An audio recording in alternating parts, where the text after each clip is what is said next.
बच्चों नमस्कार। मैं श्रीमती रीना दत्ता, प्रधान अध्यापक उच्च प्राथमिक शाला धर्माऊर, विकास खंड तोकापाल, संकुल केंद्र करंजी, जिला बस्तर, छत्तीसगढ़। आज मैं एक बार आपके समक्ष पुनः उपस्थित हुई हूँ कक्षा 7वीं में इतिहास विषय के अंतर्गत अध्याय 1 छोटे छोटे राज्यों का उदय लेकर। इसकी अवधि 650 से 1200 ईस्वी तक की है। सन 647 ईस्वी में राजा हर्षवर्धन की मृत्यु हो गई और उसके मृत्यु के लगभग 600 वर्ष तक कोई भी बड़े साम्राज्य की स्थापना भारत में नहीं हुई। परंतु 650 ईस्वी के आसपास ताम्रपत्र और शिलालेख आप जानते हैं, इतिहास जानने के स्रोत है। इनसे हमको पता चलता है कि धीरे धीरे भारत में भी शक्तिशाली और छोटे छोटे राज्यों का उदय हुआ और इनके इस युग के राजा भी बहुत शक्तिशाली थे, परंतु इनके जो उत्तराधिकारी थे वो सारे के सारे अयोग्य थे और उनकी अयोग्यता का फायदा उसी राज्य में जो प्रांतपति होते थे, जो सेना के प्रमुख अधिकारी होते थे, उन्होंने इसका फायदा उठाया और राजा की अधीनता को मानने से इनकार कर दिया और शासन की बागडोर अपने हाथ में ले लिए और एक स्वतंत्र राज्य की स्थापना कर ली। इसी तारतम्य में हम देखते हैं कि पश्चिम भारत में राष्ट्रकूट वंश की स्थापना, राष्ट्रकूट वंश जो था वो चालुक्य वंश के स्थान पर इसकी स्थापना हुई थी।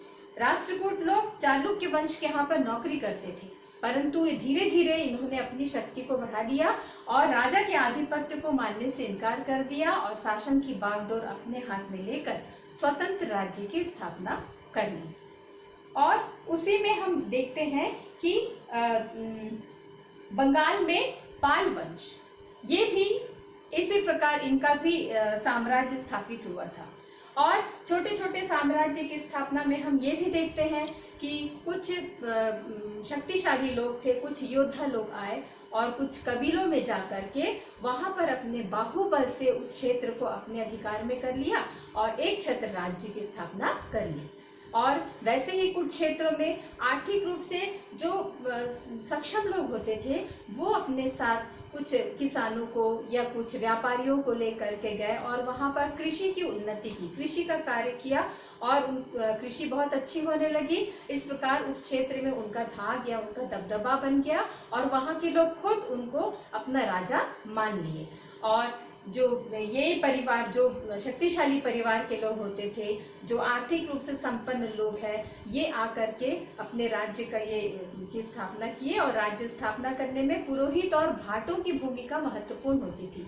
पुरोहित का अर्थ होता है जो धार्मिक कार्य करते हैं, यज्ञ करते हैं, राजसूय यज्ञ है या मंत्रोच्चार करते हैं, पूजा पाठ, ये पुरोहित वर्ग में आता था। और भाट जो होते थे वो राजा के दरबार में दरबारी कवि होते थे। दरबारी कवियों का काम क्या था? वो राजा की शान में या उनके पूर्वजों के शान में कविताएं लिखा करते थे और गीत गाया करते थे। तो इनको राजा बनाने में पुरोहितों और भाटों की बहुत महत्वपूर्ण भूमिका थी। अब क्या हुआ कि धीरे धीरे छोटे छोटे राज्य को उदय हो गया।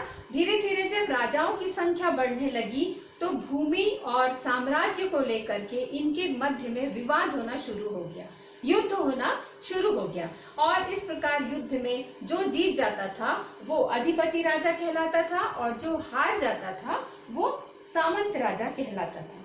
सामंत राजा जो होता था अधिपति राजा के अधीन होता था और अधिपति राजा सामंत राजा के राज्य को नहीं लेता था, बल्कि उनके सामने एक शर्त होती थी कि सामंत राजा समय समय पर अधिपति राजा को बहुमूल्य उपहार दिया करेंगे और साथ ही साथ अपने पास विशाल शक्तिशाली सेना रखेंगे।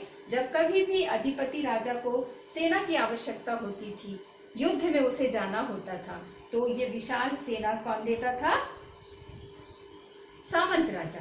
सामंत राजा ही उसे विशाल सेना देता था। और साथ ही साथ सामंत राजा को अपने नाम के आगे परम भट्टारक, परमेश्वर, महाराज, धीराज लिखना पड़ता था। तो जब वो अपने नाम के आगे इसको लिखता था तो नाम से ही पता चल जाता था कि ये सामंत राजा है, मतलब किसी राजा के अधीन है ये। अब देखिए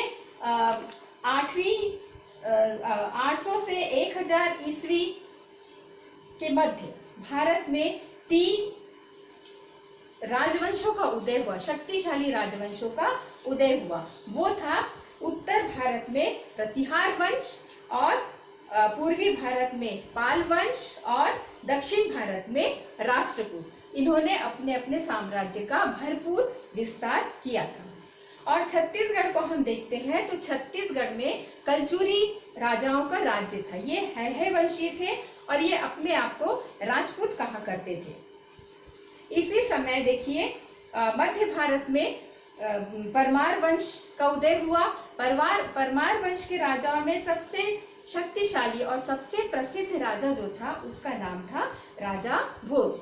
तो ये सारे छोटे छोटे जो राज्यों का उदय हुआ था, इनमें एक बात समान थी, वो ये थी कि ये इन राजाओं के अधीन जो भी कर्मचारी काम करते थे, प्रांतपति होते थे या सेना के मुख्य अधिकारी होते थे, इनको वो नगद वेतन नहीं देते थे।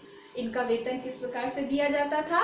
इनको कुछ राज्य, कुछ क्षेत्र इनको दे दिया जाता था और उनसे कहा जाता था कि यहाँ का लगान आप खुद वसूल करो और वो ही आपका वेतन है। तो वो उनके ही वो अधिकारी हो जाते थे। अब देखिए इसी समय एक महत्वपूर्ण बात है कि हमारे देश में पश्चिमोत्तर क्षेत्र से मध्य एशिया का एक शक्तिशाली राजा जिसका नाम था महमूद गजनबी। महमूद गजनबी भारत पर आक्रमण किया था। वो भारत पर बार बार आक्रमण करता था क्योंकि भारत सोने की चिड़िया कही जाती थी। यह एक विशाल धन संपत्ति का भंडार था यहाँ पर और महमूद गजनबी इस बात को अच्छी तरीके से जानता था और वो विशाल धन संपत्ति लूटने के लिए ही भारत में बार बार आता था, आक्रमण करता था और यहाँ से विशाल धन संपत्ति लूटकर मध्य एशिया को चला जाता था। महमूद गजनबी के साथ उसी के राज्य का एक बहुत बड़ा विद्वान जिसका नाम था अलबरूनी। अलबरूनी भी भारत आया था और उसके भारत आने का मुख्य उद्देश्य था कि भारत के गणित, विज्ञान, खगोल शास्त्र, ज्योतिष शास्त्र, यहाँ की संस्कृति का वो अध्ययन करना चाहता था और उसकी जानकारी के लिए ही वो भारत आया था। और भारत की भाषा चूंकि संस्कृत थी और उसे संस्कृत तो नहीं आती थी, तो वो स्पेशली संस्कृत सीखा। संस्कृत सीखने के बाद वो बहुत से ग्रंथों का अध्ययन किया। इस जगह जगह वो घूम करके सारी जानकारियों को इकट्ठा किया और उसके बाद जब वो अपने देश मध्य एशिया जब लौट गया, वहां पर जाकर उसने अरबी भाषा में एक पुस्तक लिखी थी और उस पुस्तक का नाम है तहकीके हिंद। और इस पुस्तक में भारत की संस्कृति, भारत की विज्ञान, यहाँ के खगोल शास्त्र, आयुर्वेद, ये सारी बातों को उसने अपने पुस्तक में लिखा था। और अब हम देखते हैं बच्चों, दक्षिण भारत में एक बहुत बड़ा राजवंश का उदय हुआ था और उस राजवंश का नाम था चोल। चोल वंश का उदय हुआ था और चोल वंश में बहुत प्रतापी राजा थे। उसमें राजराज चोल है, राजेंद्र चोल आदि राजाओं का उदय हुआ था और ये बहुत शक्तिशाली थे। ये अपने बाहुबल से अपने साम्राज्य का बहुत विस्तार किए थे और इनकी समुद्री शक्ति बहुत शक्तिशाली थी और उस समुद्री शक्ति से उन्होंने दक्षिण में श्रीलंका, इंडोनेशिया, मालदीव को भी अपने अधिकार में कर लिया था। और उनके शासन की एक महत्वपूर्ण जो विशेषता थी भव्य मंदिरों का निर्माण। ये स्थापत्य कला में भी ये बहुत तीक्ष्ण थे और भव्य मंदिरों का निर्माण करवाया था। और इसका मंदिरों की विशेषता ये होती थी कि मंदिर में जो भगवान या जिस मूर्ति का वो स्थापित करते थे उस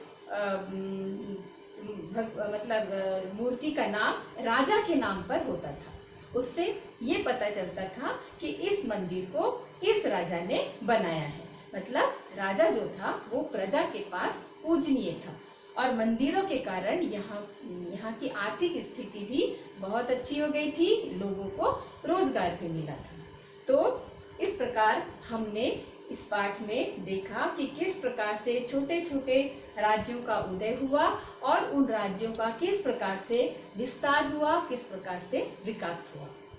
तो अगले मुलाकात में हम पुनः दूसरे पाठ को लेकर के आपके समक्ष पुनः उपस्थित होंगे। धन्यवाद।